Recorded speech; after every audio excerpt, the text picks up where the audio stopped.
All of these women have one characteristic in common. They are separated or divorced. As a part of the Santa Teresa group, an initiative that emerged in the Archdiocese of Toledo to support them, they were able to visit the Pope.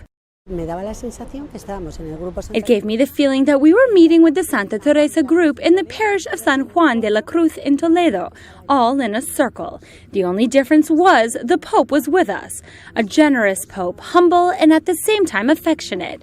A Pope then that made you want to hug him. I had the desire to hug him. Pope Francis encouraged them to forgive and to turn the page in their lives. He told them that they don't have a vocation of woundedness. It has been a blessing. I left weeping for joy, and above all, I feel blessed. I do not hold any grudges against this person. I forgave him a long time ago. In fact, I pray for him, but I do not hold any grudges.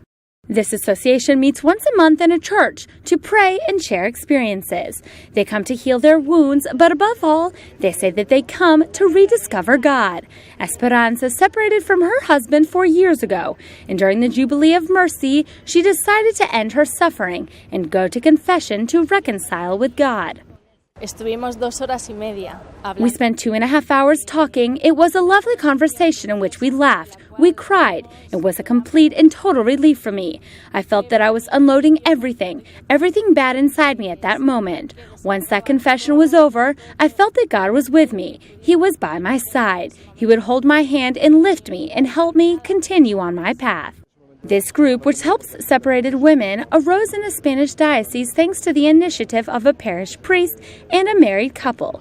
During their visit to Rome, they visited the Vatican department dedicated to the laity, where they took note of this experience.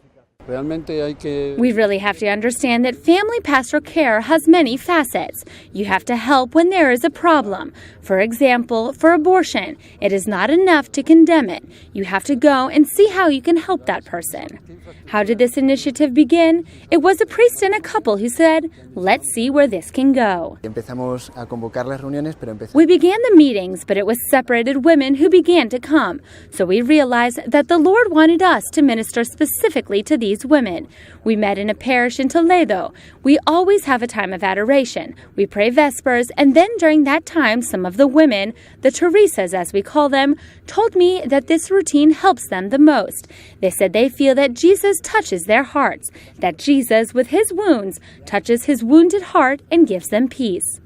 However, not only spiritual help is provided, also material. Some of these women have remained practically in the street after the separation. That is why the help of Caritas has been indispensable and an example of family pastoral care to the church in all areas.